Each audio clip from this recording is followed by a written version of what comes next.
Welcome to McGuire on Wrestling. What do you guys want to talk about? Let's give the people what they want. Professional wrestling. With Mike McGuire. The happiest Canadian camper in the world. Tell me when I'm telling lies. Give me a hell yeah. It's Sunday. It's showtime. Thank you for being here for both. Welcome to another edition, episode number 53 of McGuire on Wrestling, our weekly look at all things in the world of professional wrestling, what's on TV, what's happening behind the scenes, in some cases, what's happening in the courtroom. Yeah, it's a weird world we love, and as wrestling fans, sometimes we snatch after every little crumb of information we can get. Each week, try and compile them together for you in this little show called McGuire on Wrestling. If you are new here, welcome aboard. Thanks for coming on. This is what I like to call professional wrestling talk. See, it's a little play on words there, but at the same time, it's what we try and give you every week. We want to give you a good sounding show. We want to give you some pertinent information. We don't want to waste your time, but at the same time, we like to have some discussion and stuff as well. If you haven't subscribed to the podcast network yet, please do so. It's real easy. It's one feed. McGuireShow.com is where you can find information on all that. We're on Apple Podcasts.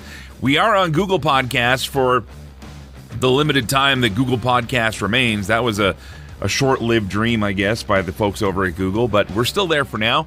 Also on Podbean, which is our platform for now, and anywhere you get your podcasts is where you can download this show. This show is always free, always about pro wrestling, and after a lot of discussion, and a lot of people arguing for it, I wasn't one of them, but it is appreciated because there are some little costs. The option is there now. There is no obligation. This is not us with our hand out saying we need money. But if you want to leave a tip for the show, because some people have said flat out, hey, I dig the t-shirts, but I don't need one. I'd still like to contribute to the show somehow. So the leave a tip option is available now through PayPal at McGuireShow.com. If you would like to do that, we are forever grateful for it. We will never take it for granted, and you will get a personalized thank you from me and the fellas down the road here. Everybody that's submitted by PayPal, surprise, I got your address, so you'll be getting something in the mail here soon. But nevertheless, if that's the way you'd like to support the show, that's great. You're already supporting it by being here, by listening, by downloading, by subscribing. That's all we ask for. We get the numbers up. Some people pay attention to it. They can spend money on the show. You will never have to.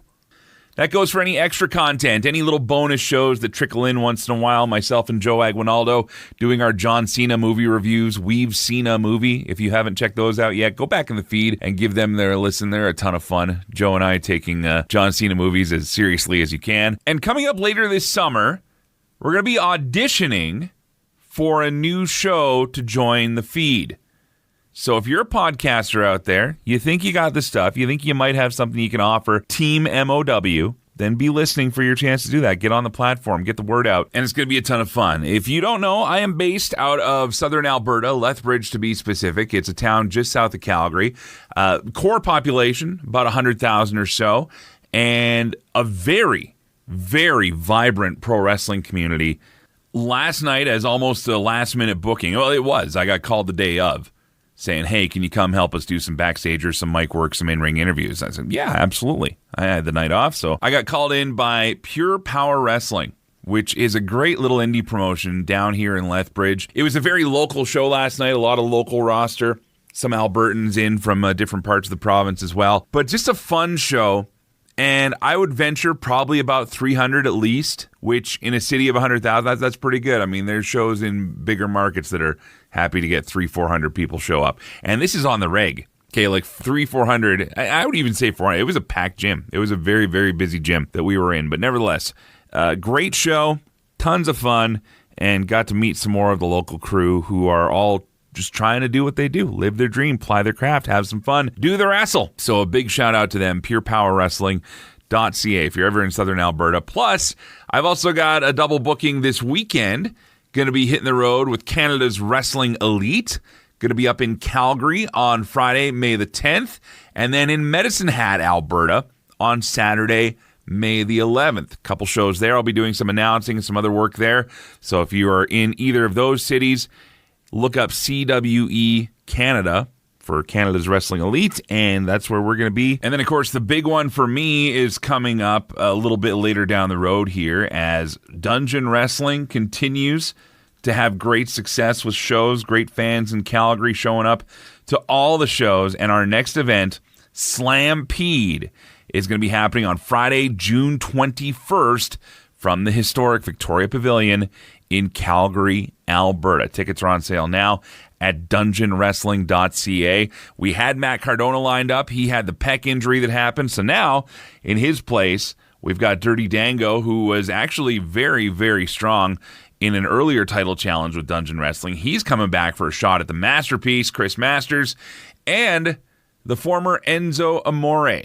Real One is going to be in the building taking on Mo Jabari. That and a lot more great matches being announced day by day. So indie wrestling thriving here in Southern Alberta, and I hope it's doing the same wherever you are. I'd really like to get into that indie wrestling side of things a little more here. I would love to know what indie wrestling is like wherever you're listening from. We got people from around the world that listen to this podcast every week. So if you haven't joined the Team MOW McGuire on Wrestling Facebook page yet, do that or directly message me. You can find me at McGuire Show on all the socials. You can find me easily by email, McGuireShow@yahoo.com.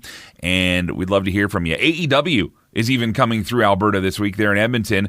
We'll talk about that show coming up in just a bit, and they'll be back down in Calgary. I do have some things lined up for that show, but if you are going to AEW in Edmonton and want to send a report, I would love to hear it, maybe even have you on the show to talk about it. Coming up this week, WrestleMania is headed to Vegas. We'll have some of your thoughts and share how the runner-up city is responding. WWE Backlash sets records and reminds us just how much fun wrestling can be. WWE makes some roster changes, including reportedly dropping a top prospect. Edmonton and Vancouver are facing each other in the next round of the NHL playoffs, but they're also hosting AEW this week. Wrestling Dontaku sees a North American star lose a championship. Plus, after Triple H made some comments about wrestling news sources over the week and some other stories made their way through the pike, I have some thoughts on the state of, quote, wrestling journalism today, and why fans like you and I might just be part of the problem. That's all coming up, but first let's take a look at the biggest stories of the week. Here is the 5 count. You want to hear the breaking news?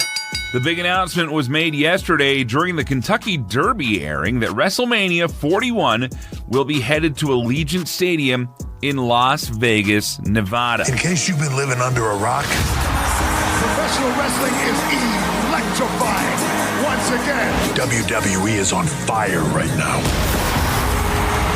And next year, we're bringing the show of shows to Las Vegas. That seemed like a perfect time to announce that, as the Kentucky Derby, while being one of the premier horse races, is also one of the premier gambling events of the year.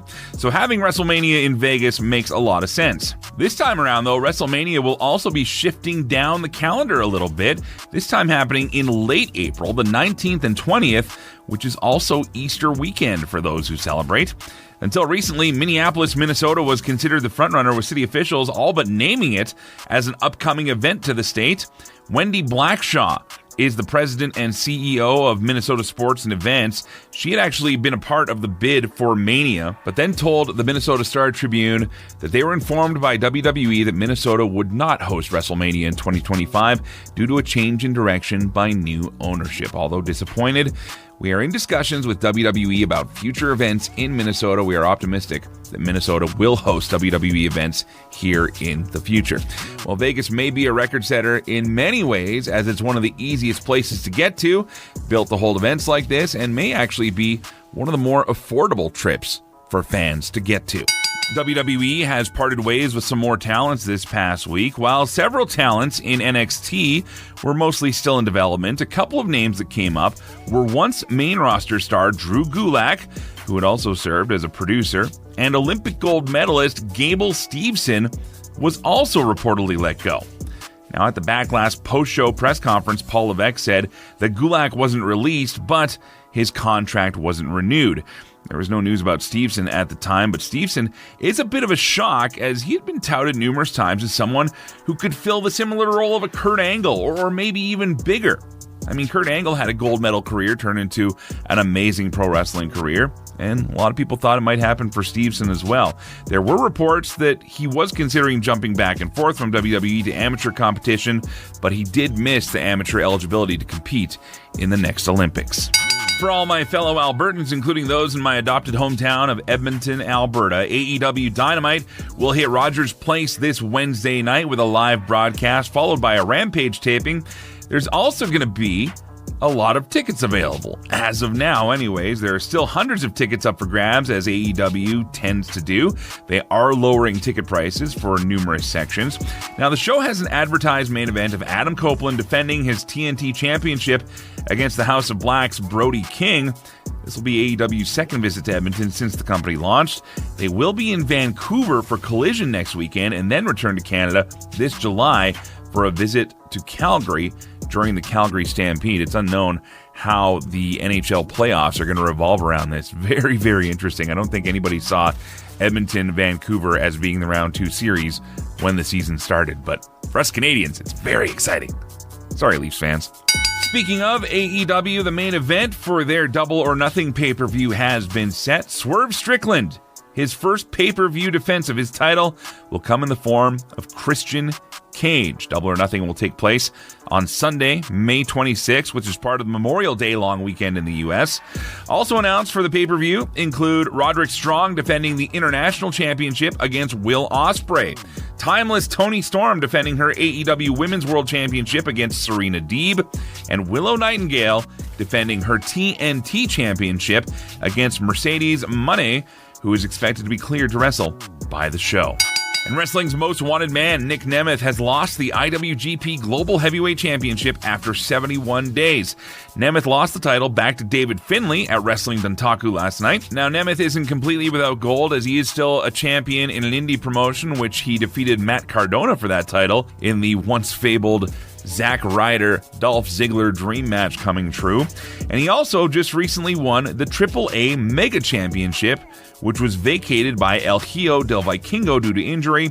The contest saw Nemeth take on old rival Alberto El Patron in a Raw after WrestleMania 29 Money in the Bank cash-in rematch. As I've told you numerous times, if you listened before, yeah, I was there for that. It was awesome. AEW's Jon Moxley also retained his IWGP World Championship at the event, defeating challenger Ren Narita. Well, it was this day, May 5th, 2002, that one little letter would change the face of wrestling. Well, that and millions of dollars being spent in court fighting about it. That story, plus the Wrestling Observer's Dave Meltzer, are on the way. This is McGuire on Wrestling. You got to stream the alternate commentary table. Every single Saturday, it's brought to you on the McGuire on Wrestling feed. I'm one half of your host, Dimitri Karolis, and I'm here with my partner, Mitch Hondras. Mitch, what is the alternate commentary table? It's simple. It's the perspective of wrestling from the other side of the railing, the real fans. That's right, the perspective that you need. You might have a little bit of fun, too. The alternate commentary table. Subscribe free now to the McGuire on Wrestling podcast feed wherever you get your podcast. Cheers! Welcome back to McGuire on Wrestling. It was this day in 2002 that the World Wrestling Federation would cease to exist, sort of. World Wrestling Entertainment. Get the F out. The company was fine, but the name and, more importantly, the acronym WWF would be legally ordered to change after the wrestling company would lose a lawsuit from the World Wildlife Fund. Now, both organizations were using the title WWF at the time, and the Wildlife Fund felt that the wrestling company was leading to brand confusion and also didn't want to be confused with the wrestling company as they were facing all sorts of nasty allegations as far back as 1992. There had been prior injunctions in the past, but in 2002, the World Wrestling Federation got the F out, which has led to fans enjoying decades of poorly blurred out versions of the logo ever since. Welcome to WWE SmackDown on UPN. We are sold out in the beautiful new arena at Harbor Yard in Bridgeport, Connecticut. Michael Collins has it ringside as we get set for Judgment Day, just 10 days away on pay-per-view. That's right, from WWE. New look, same attitude. It's It's time for the Wrestling Observer Insider with Dave Meltzer, McGuire on Wrestling. Dave Meltzer's here after a fun week in wrestling in a lot of ways, as far as what was on TV, what's been going on in North America, in France, in Japan. There's been a lot happening, of course, Mexico as well. We want to start off with an update here on a story that, of course, a lot of wrestling fans are still paying attention to, even though Vince McMahon, John Laurinaitis, both removed from WWE. And that was a bit of a change in what's going on in the lawsuit here. We heard before that McMahon has filed for arbitration, as was part of a clause of this agreement, I guess. But now the more interesting side of it, I guess, is John Laurinaitis, who had actually kind of turned against Vince originally and said that he was a victim of McMahon's, is now siding with Vince. What's going on here, Dave? That's exactly what happened. I think that John Laurinaitis' situation is that his lawyer is looking for what's most convenient for John Laurinaitis at the moment. When he was first sued, I think that the idea was get me out of the lawsuit and I'll help you. They didn't take him out of the lawsuit. Vince McMahon wanted to go to arbitration and get it over with without a trial. And John Laurinaitis, I think, wanted that.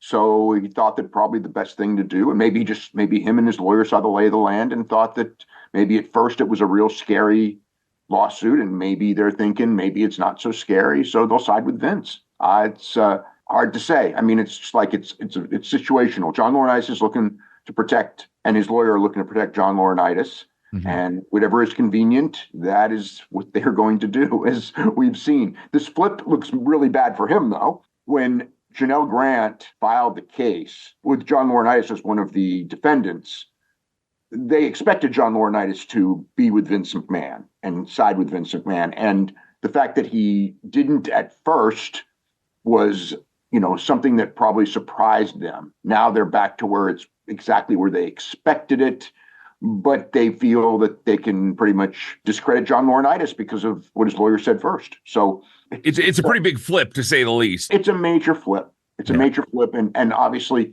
Vince is trying to clear his name. Arbitration, however it goes, will be a quiet process. It will go away if they can get the arbitration based on, what she had signed. And if the judge goes with the idea that the NDA, even though Vince missed payment on the NDA, that the NDA is still valid. If the judge rules that, then it's going to arbitration and not to the civil case, in which case it will be quietly adjudicated by an arbitrator, and whatever happens, happens, and they'll go on. Obviously, the Janelle Grant side wants a trial and wants the most publicity possible and the most pressure to get a bigger settlement. I mean, it's at the end of the day, I don't believe there's going to be a trial. It's going to be a settlement, and it's just a question of what figure is reached, even though, publicly, I think a lot of people are looking at the idea of what's going to come out and everything. What's happened now is probably most of what's going to come out already. I mean, I don't see it going heavily into discovery or anything like that and any great revelations. Laurinaitis,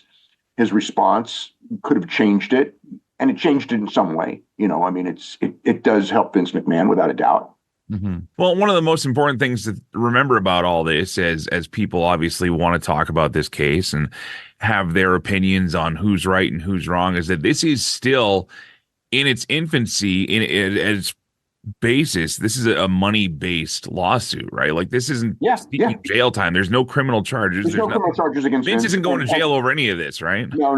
There's no criminal charge against Vince. And I will say this. The people who are investigating Vince, and there is an investigation, they're not talking or saying anything. No. I do know people very close to Vince who believe he's not going to be charged. And it's been a long time. I mean, like, they have, that if you remember the story of when they got all of his records and got his phone and everything, that was a long, long time ago. And there have been no charges since. I mean, they may file, they may not, but I know that Vince is pretty confident that there'll be no, charges filed. And Vince also thinks that once they can get Janelle Grant under oath, that he'll destroy her. That remains to be seen. Her lawyers would say the opposite. Well, and I'd say that not to obviously take any side in this. It's just I want to clear up any confusion that wrestling fans or people following the case might have, is that this is still very much a civil litigation matter. Criminal charges, again, we talked about this, I mean, when it first happened last year.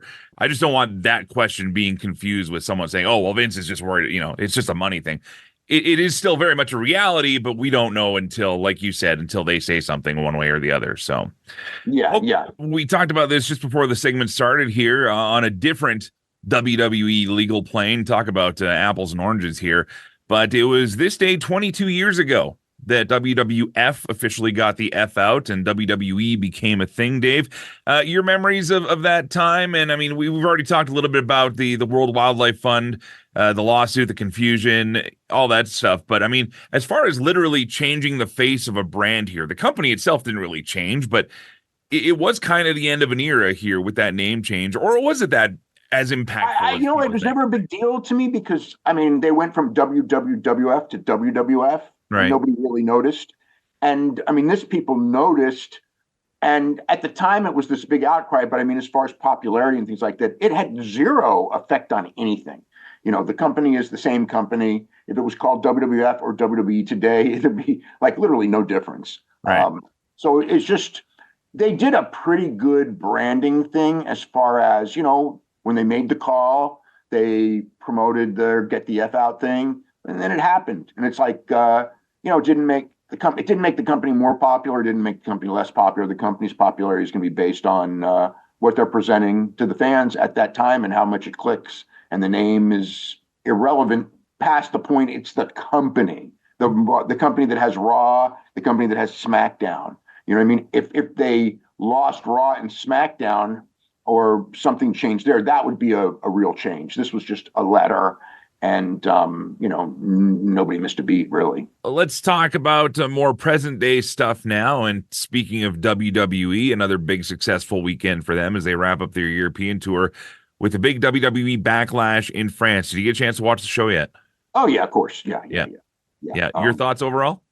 Super crowd. I mean, super crowd reactions. And it made, it's interesting because, I've heard from people in France now going like, oh, you know what? I mean, this is what we have at soccer. You know what I mean? This is just France. This is what people do at their events.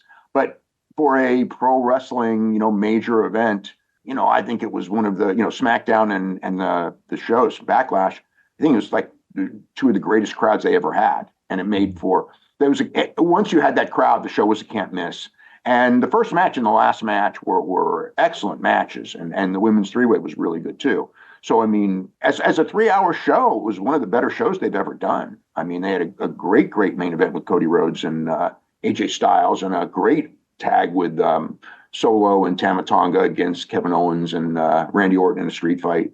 And everything was easy to watch. 5 matches, all given time to be the best they could be. None of the matches were anything but good. I don't know about show of the year, but crowd of the year, without a doubt. Crowd of the year. Tonga Loa returning to WWE. Of course, he was in NXT years ago, made a huge name for himself. Gorillas of Destiny becoming a huge thing in New Japan. There were a lot of little New Japan drops, and it didn't really come together until Tonga Loa showed up at the end there, which actually was to the bemusement of many fans, I found, especially on our social media. A lot of people were talking about how GOD could be essentially in WWE now if this were to go that way. Yeah, well, that's what I mean.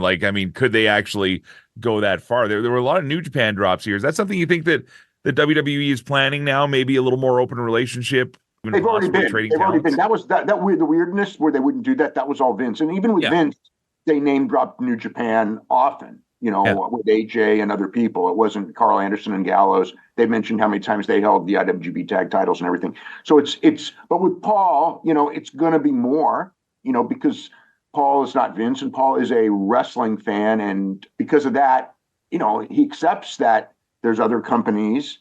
WWE will, like Vince's thing always was we're the only company. With Paul, it's like there's other companies, but we're far and away number one. And, we can, someone comes from New Japan and was IWGP champion, we'll mention it, of course. So do you think this is leading to, for lack of a better term, Bloodline Wolfpack versus Bloodline Hollywood down the road here? Yeah. At some point, when Roman Reigns comes back. I mean, Roman Reigns and Solo Sikoa was always, a long-term plan. Jacob Fatu is going to be involved in some way too. That'll be, I presume the next one. And I'm thinking he might surface on Team Roman. You know what I mean? Because that would make sense. And if you get, I think he's quicker than that, but I don't know. It could be. It could be. The thing is I don't expect Roman back for a long time, and I expect Jacob in fairly soon. I don't have a date or anything like that. I mean, there was, that's everything is laid out in different layers, and he's a next layer. Minneapolis not getting WrestleMania 41. Now it is Las Vegas at Allegiant Stadium. This opens up many, many possibilities to me as a fan, as someone who loves going to Vegas, as someone who has been to WWE shows in Vegas before and been to wrestling shows in Vegas before. I mean, this is kind of the perfect market for a major tourism attracting show, isn't it? Yes. Like this could be, I know they're already saying the biggest WrestleMania of all time. Could they set that big record they've been looking for at places like Texas and everywhere else? I mean, it's not going to be a attendance record. It's not the biggest stadium they've ever run. So it's not going to be, will it be gate record? Yeah, probably, because they raise prices every year. So I could see gate record, sure. But WrestleMania gets bigger. We pretty much, Cody Rhodes and The Rock is probably the day 2 main event. But I mean, there's a lot that could happen in a year. It may not be. I mean, but that's the tentative plan. And, they went with Easter week because Easter's not a great tourism week for Vegas, and Vegas is paying for it. And they wanted something. They get, they have plenty of things throughout the year that get great tourist numbers. And this was a weekend. So they wanted something to strengthen a weekend. And, WWE wanted a date 2 weeks later. Everyone wanted to avoid the Final Four, which WWE's been going against and doing great against it. Mm-hmm. But the feeling is from Nick Khan is that, why do we do it that weekend? When we're going to be second fiddle every single time. Easter week, we're going to be the number one sports event of the weekend, and therefore we'll get the lion's share publicity. And look, it was that weekend based on tradition. You can change the tradition for a couple of weeks, ain't going to make a difference. Well, and really just the perfect destination as far as tourism, as well as hotels, as well as able to get around.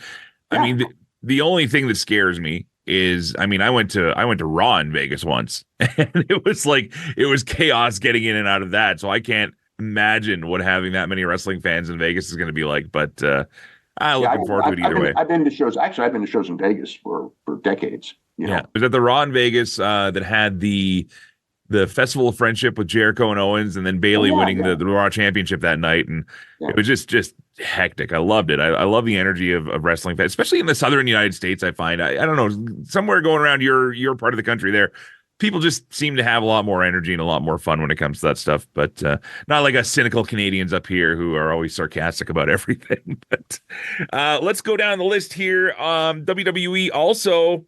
Not officially announcing, but some names were released as being either let go or not having contracts renewed with the company. One of the first ones that's getting some chatter now is Drew Gulak. He was in I believe he's in a bit of an agent role as well, or a trainer role, one of the two down there at NXT. But probably the biggest surprise is Gable Steveson. I mean, this was the blue chip guy. This was the guy that was going to be the next Kurt Angle and bigger than that, they wanted him to be the next Brock Lesnar. Yeah. And, didn't happen. I watched the whole thing. It didn't happen. He didn't translate well. It just didn't have the charisma. The crowd didn't go for him.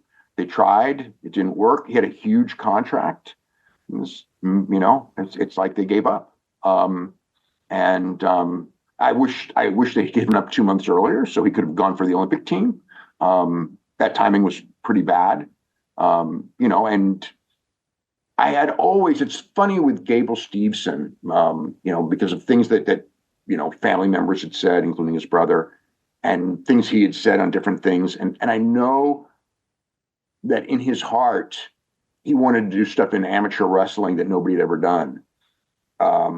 He wanted that third NCAA title. He wanted that world championship last year. It didn't happen because he was training for pro wrestling. And I don't know what he's going to do. There's obviously MMA. There was talk of football. Oh, that's a long shot. He's never played football. Obviously he's got great athletic ability. Amateur wrestling, he could have been the greatest heavyweight ever in the United States. He was on track to be the greatest heavyweight ever. Does he want to go back? I mean, the money is not going to be gigantic in MMA. How will the money be? The WWE money was far, far, far more than the MMA money at first for him, which is one of the reasons he did that, because the reality is that if he wanted to do both, and he certainly expressed interest in that, You would want to do MMA when you're young and coming right out of wrestling, and then go to WWE when you're older after you've made your MMA name. You know, I mean, Lesnar did start in pro wrestling, but it's better to go the other way. It's better to start in MMA, make your name, be a champion, then switch to pro wrestling if you want to do both. You know, he's young enough to do anything. He's only he's turning 24 in like a month, I think. He's young enough to go in a lot of different directions. I don't see pro wrestling. If New Japan was more financially viable now, like it was in the 90s, I would actually expect that he would go to New Japan and be a big, big star there, but it's not.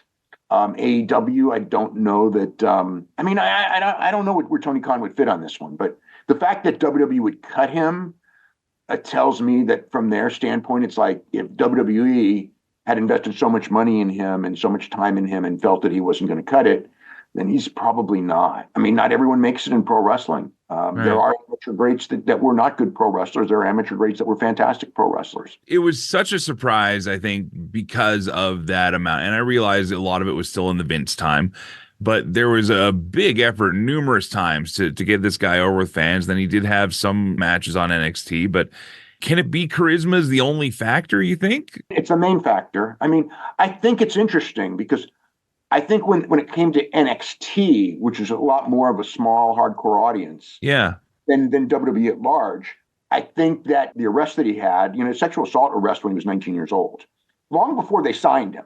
So, I mean, they signed him knowing this. And I think that there were definitely people in pro wrestling who didn't want him there because of it. And I think that was actually the reason he got booed so much with Corbin. Now, I saw him, he worked many dark matches, and I saw tapes of several of them, with Cedric Alexander and Cameron Grimes. And this is in cities where he walked out and they didn't really know who he was. So that stuff didn't work against him. But when he wrestled, he didn't really get the audience. But even with WWE, they react to your name value anyway. He didn't have a name value to that audience. He wasn't on TV. But there's also innate things when I'm watching where you can just go and go like, oh, he's got something here. And I didn't feel it. I mean, as an athlete, could he do stuff? Yeah, but there was no connection. It just wasn't there. And it's just one of those things. I can't knock their decision. They were paying a lot of money to someone who I think that they realized wasn't going to make it. We've got Dave Meltzer here on McGuire on Wrestling. We're going to take a quick break and come back and talk all about AEW as they continue their run across Canada. And is Kenny Omega pulling some wool over our eyes? That's on the way next. This is McGuire on Wrestling.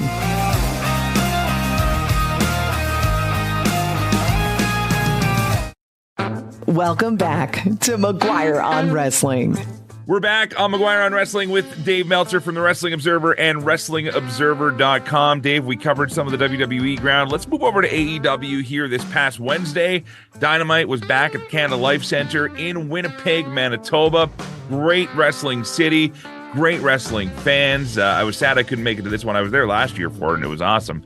And I don't know, there was some criticism about the crowd. I think the fans that were there were loud. I just maybe it was or something. I thought it was I thought that they were sluggish. I mean, they were very into Jericho. They were into Omega. They were into Adam Copeland's ring entrance.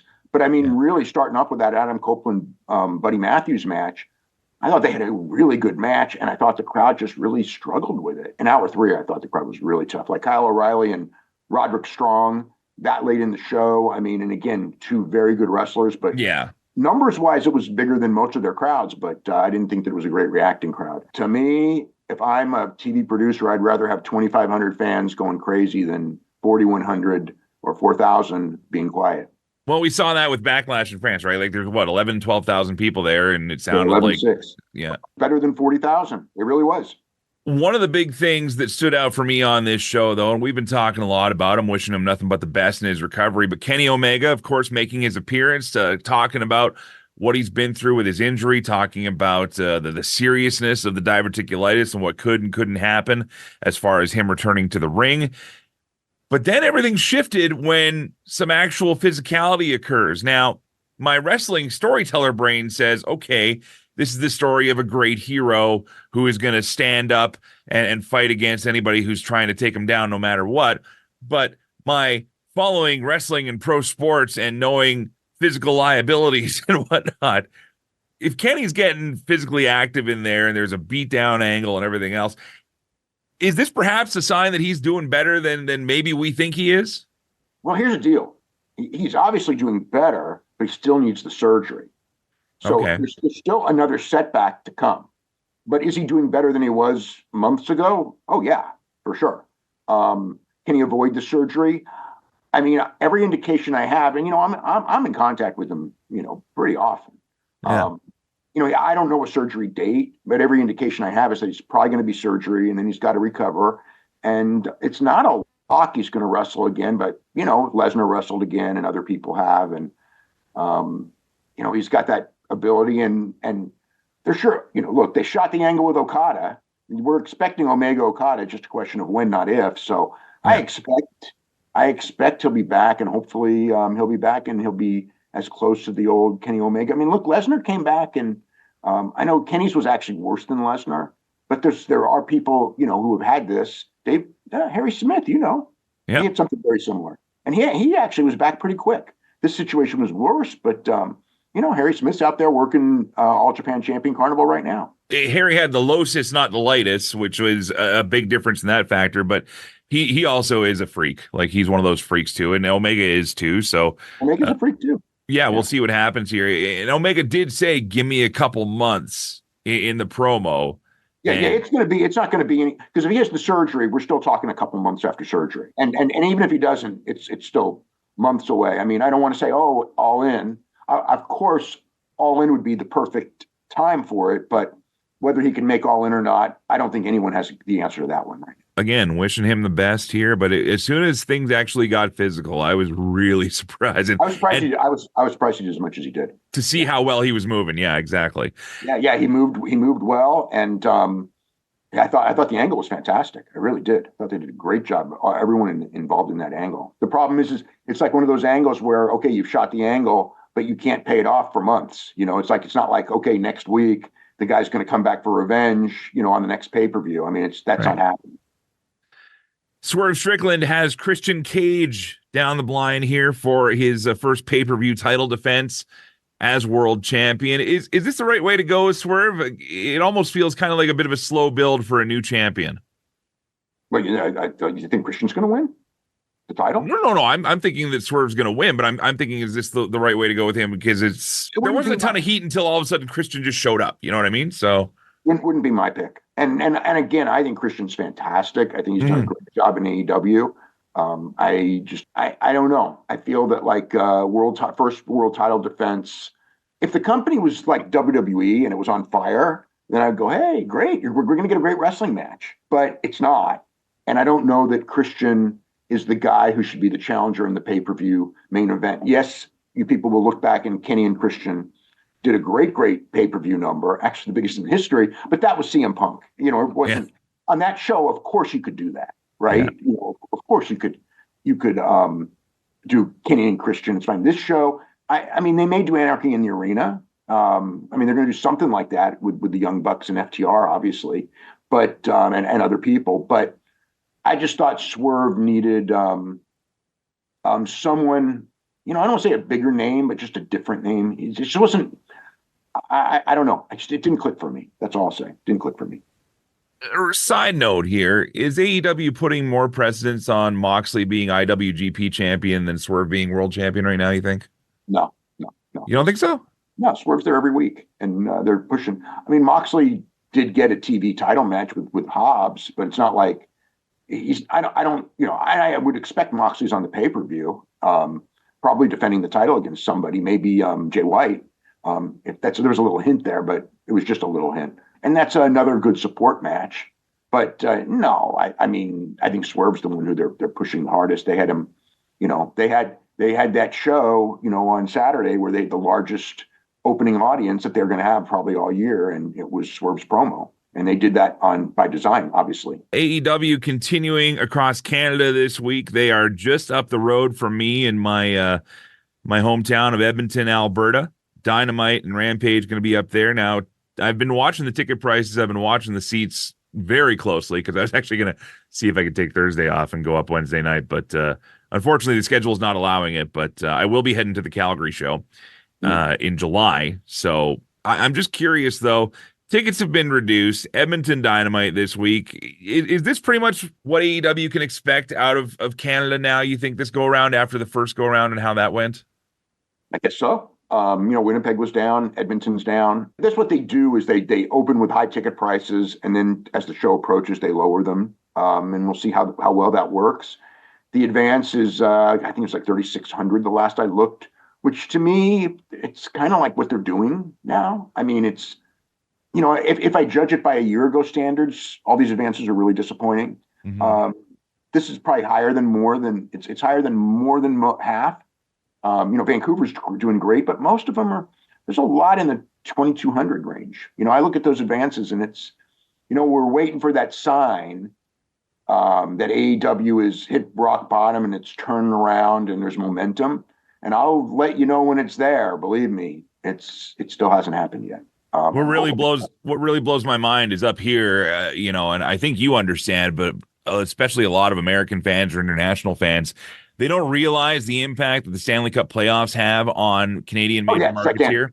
And you've got Edmonton and Vancouver now going against each other in the next round, which is, already the rivalry is there, but to try and have wrestling shows the same week that the Oilers and the Canucks are going to be playing against each other. Yeah. That's if they're going to go against like games with either of teams when they're in that city, it's going to be very hard to sell tickets. Well, and even if they're on the road though, like and the math in my head, if there's a game on television, sure. Yeah, exactly. Like, dude, you don't understand. Edmonton shuts down when the Oilers are in the playoffs. If there's an away game, dude, nobody's doing anything except going to a bar or watching the game at home. It's nuts, but. It'll be interesting to see what happens here. Wrestling fans are wrestling fans. And I do believe there are enough that don't care about hockey that'll go and buy tickets, obviously, as we're seeing. But I think it'll be a real interesting week around both cities here. I'm very interested to see how Collision does in Vancouver next weekend, because that'll be... Collision in Vancouver's doing great. That's going to be their biggest crowd other than pay-per-view, since Boston. Other than a pay-per-view, since Boston will be their biggest crowd. Vancouver's a hit, yeah. All right, well, Dave, a pleasure as always. We covered a myriad of topics. Thank you for being here again. For those that would like to catch up with some of the things you're working on, I know you're knee-deep in stuff already here, getting ready for next week, but what are the things people can read about in the last edition of the Wrestling Observer? Well, the whole Laurinaitis thing that we talked about, I got details, quotes from everybody involved. That was one of the lead stories. Obviously, the preview of there's lots and lots and lots of stuff that's happening over the next couple of weeks, and talking about that, talking about the different big shows. Stardom had a pay-per-view, AAA had a pay-per-view last week that we covered. A lot on the Rock situation in Cody Rhodes, and actually we talked a lot about what happened prior to WrestleMania and a lot of the negotiations that were going on that I wasn't even fully aware of, coming off of that Rock story in the Wrap, which I don't know if you saw it, but it was very interesting. Oh, the one story. where he cost a movie a bunch of money for being late and stuff? Right. So I talked to people. One of the things in that story was they claimed that he was late for WrestleMania and late for the Fan Fest. And he was absolutely late for the Fan Fest. He was not late for WrestleMania. But when I was talking to people about was he late for WrestleMania, a lot of information that came out of these conversations. His situation is interesting because, of course, he was a huge part of the success of WrestleMania. Everyone acknowledges he's a big drawing card. You look at the ratings when he's on, they're through the roof. He's the biggest ratings draw that there is by leaps and bounds. On the flip side, he gets everything that he wants for the most part, although not 100% of everything. In some of the negotiations, and some of the things that he said, there's people who resent the idea that he says, now that I'm back, wrestling's cool. Basically, a lot of the talent going like, look, this thing was on fire before you came. You helped. You made it bigger, but we were doing just great without you. We don't need you. And him acting like, there's some quotes from different people there that are very interesting from that, and more stuff about why a lot of people really wanted the Cody match as opposed to his match, which ended up happening because of the fans. But, more on, we talked about it when it all happened, but there was a reason Cody won that Royal Rumble when he wasn't going to get that shot. And it was Originally, the original idea obviously was that Cody was going to do an injury angle, and then because Punk got hurt, Cody couldn't do the injury angle, so they wanted to keep him alive to work with Seth, and then everything backfired and all that happened. But there was a lot more that was going on why people wanted Cody and not Dwayne in that WrestleMania spot. And we went through a lot of ideas that Dwayne had coming in that not everybody was down with. Any news on that WrestleMania 40 documentary? It's coming. It was supposed to air like the Wednesday after WrestleMania. Yeah. They wanted to edit. They wanted to edit more. But here's the thing: all of the stuff that I'm talking about, none of that's going to be in there. There you go, Dave Meltzer from the Wrestling Observer and WrestlingObserver.com. Thank you, sir. We'll talk to you next week. Okay, have a great week. Coming up for some of you, a quick break, and we are going to come back to talk about how one Hulk Hogan interview exposed a lot of us to a bit of clickbait. So the question is, when it comes to one of the biggest things we complain about in wrestling news, are we actually the problem? That's next. This is McGuire on Wrestling. You got to stream the alternate commentary table. Every single Saturday, it's brought to you on the McGuire on Wrestling feed. I'm one half of your host, Dimitri Karolis, and I'm here with my partner, Mitch Hondra's. Mitch, what is the alternate commentary table? It's simple. It's the perspective of wrestling from the other side of the railing, the real fans. That's right, the perspective that you need. You might have a little bit of fun, too. The alternate commentary table. Subscribe free now to the McGuire on Wrestling podcast feed wherever you get your podcasts. Sure.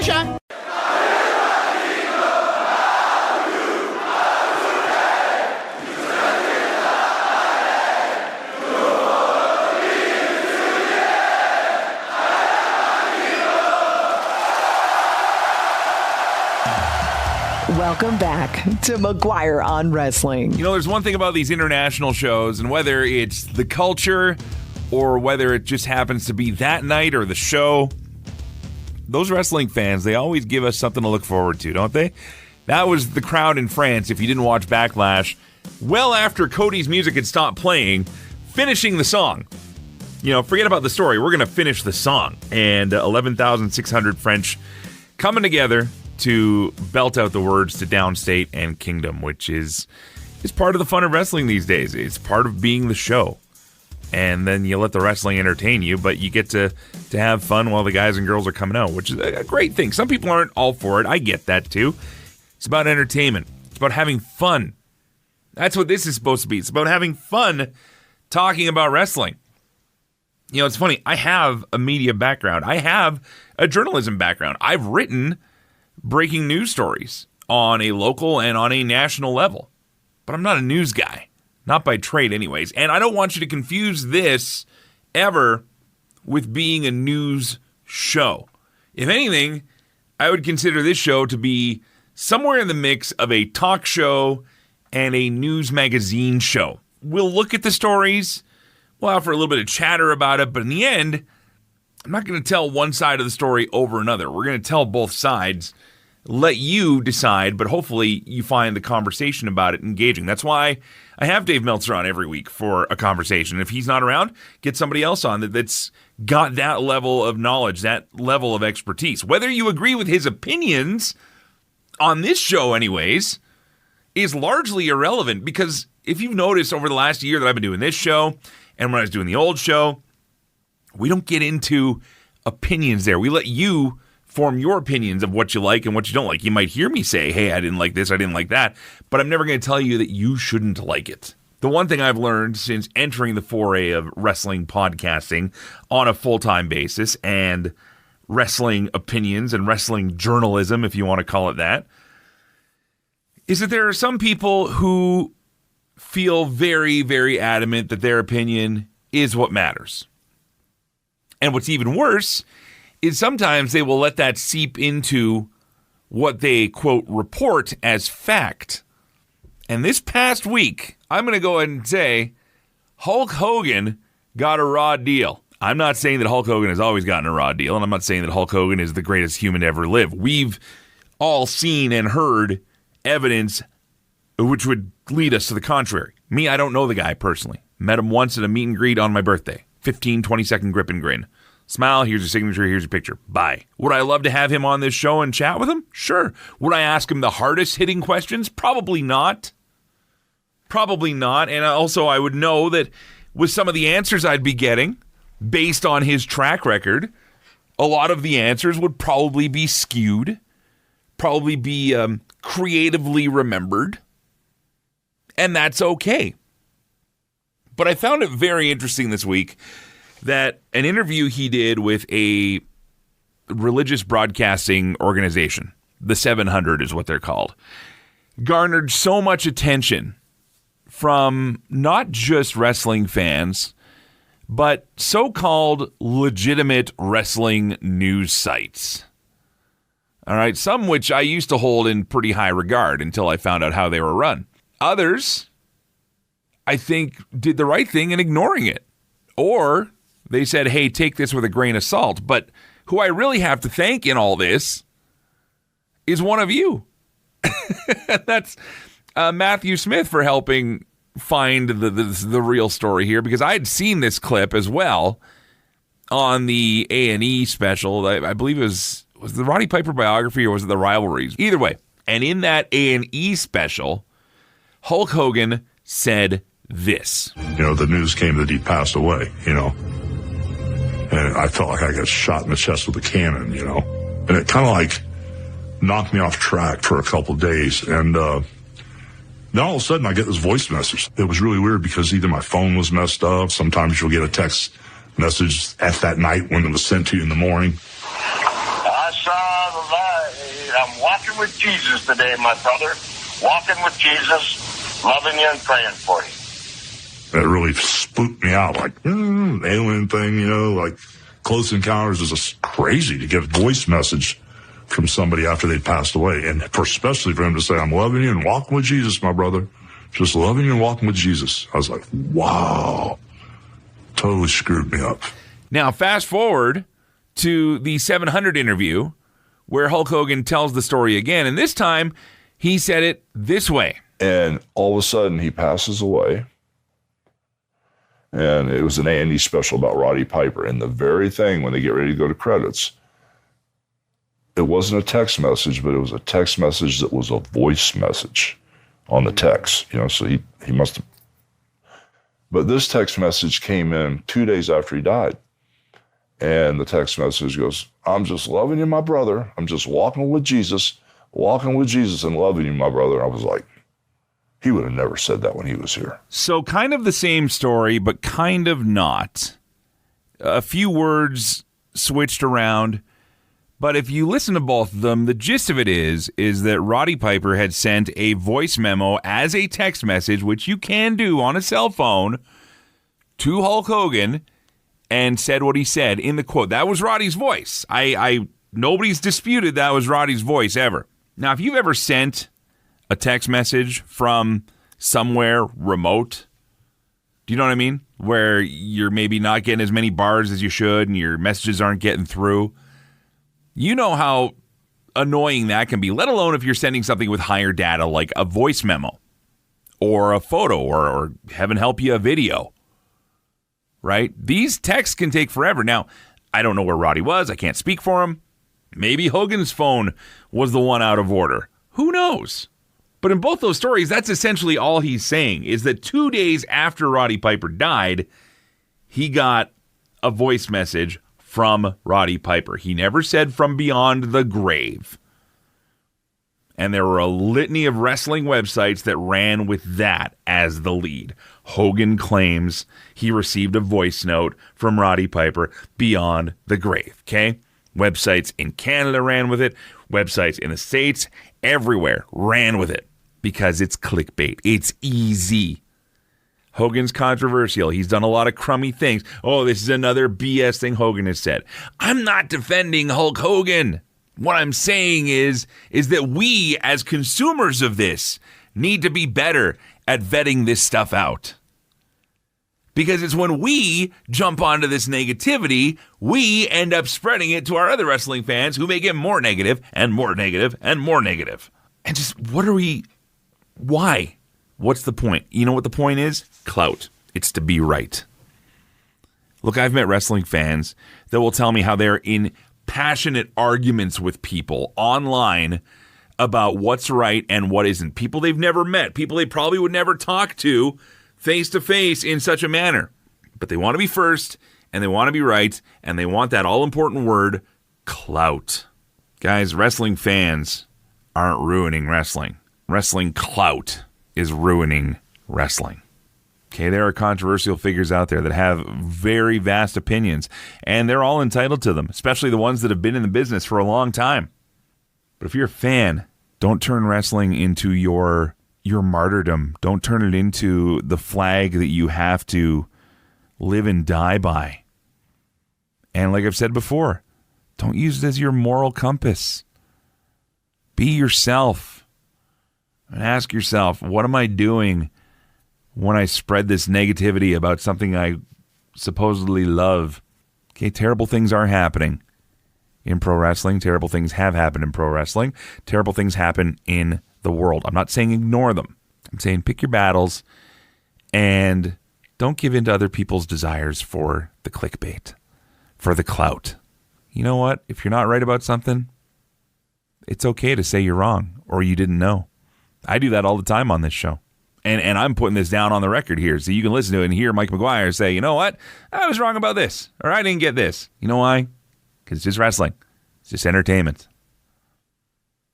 It's these people that claim to be more than that, who claim to be hard-hitting journalists, who will charge you money for websites and subscriptions. And again, there are those that are very good, very reputable out there who, I'm not saying everybody that charges money is bad either, okay? I'm just saying, think about what you're getting into and why you're deciding to share it. I hope you have an amazing freaking week this week. I hope that Raw is good tomorrow. I hope the Dynamite from Edmonton is fantastic and that the building somehow gets 7,000 more people interested in the show. I don't know. I wish I could go. I got a morning show here I got to worry about, which is what I got to worry about now. So, Savio Vega, who was on the show a few weeks back. If you missed that interview, it is going to be reappearing in your feed this week just because the shows that we're doing in Calgary and Medicine Hat together are this weekend, so I want to try and give them some extra love.